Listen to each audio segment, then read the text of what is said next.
দ্বিতীয় বিয়ে করায় ক্ষিপ্ত হয়ে স্বামীর পুরুষাঙ্গ কেটে ফেললেন প্রথম স্ত্রী। পুরুষাঙ্গল কাট গেলাইছে এমনতে অটিতে রয়েছে যে ফোন দিছে কথা কইতে না।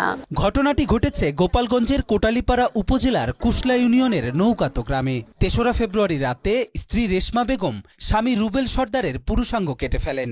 এই ঘটনাকে কেন্দ্র করে চাঞ্চল্যকর পরিস্থিতি সৃষ্টি হয়েছে এলাকায়। আমি যাই দেখি রুবেল বেটা বড়টা খাতা দিয়ে সাপকে ধরে এইভাবে তাকাই রইছে। তাকানোর পর ও ঘরের ভিতরে রয়েছে। আমি দৌড় দিয়ে বাইরে আইসে সবাই কষি রুবেল বাইরে পুরুষাঙ্গ কাটিয়ে লাইছে, তোমরা ঘরের দিকে যাও। নৌগাতি বিরামের কান্দি গ্রামের মঞ্জেল সর্দারের ছেলে থাই অ্যালুমিনিয়াম ব্যবসায়ী রুবেল সর্দার ২০০৮ সালে ভালোবেসে বিয়ে করেন পাশের বাড়ির আমির আলী ফরাজির মেয়ে রেশমা বেগমকে। বিয়ের পর থেকে স্ত্রী রেশমা বেগম স্বামীকে পাত্তা দিত না বলে জানান স্বজনরা।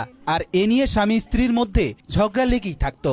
তাই স্ত্রীর ওপর রাগ করে রুবেল ৩ মাস আগে হিন্দু সম্প্রদায়ের এক নারীর সাথে প্রেমের সম্পর্ক গড়ে তোলেন।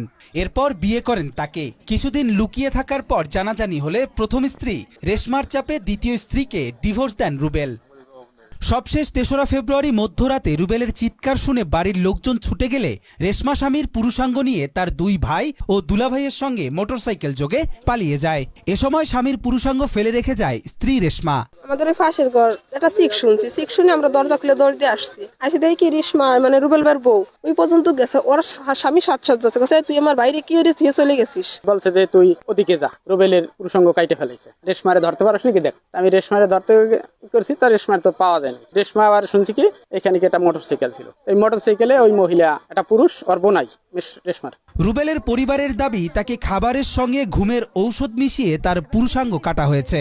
আর এতে সহযোগিতা করেন রেশমার 2 ভাই নিজাম ও মতিউর রহমান এবং রেশমার দুলাভাই। কিছু খাইছে, না খাইলেও ও সোফায় বসা ছিল, তো আর একা একা যাইতে পারে না, ঘুমানকে অবস্থা খাটের পর ও খাওয়াইছে। এরপর স্বজনরা রুবেলকে দ্রুত কোটালীপাড়া উপজেলা স্বাস্থ্য কমপ্লেক্সে নিয়ে গেলে কর্তব্যরত চিকিৎসক উন্নত চিকিৎসার জন্য ঢাকায় নেয়ার পরামর্শ দেন। বর্তমানে রুবেল ঢাকার পপুলার হাসপাতালে চিকিৎসাধীন আছেন। এ ঘটনার পর স্ত্রী রেশমা ও তার পরিবারের সকল সদস্য পলাতক আছে। তবে এখন পর্যন্ত রুবেলের পরিবার থেকে কোনো মামলা দায়ের করা হয়নি।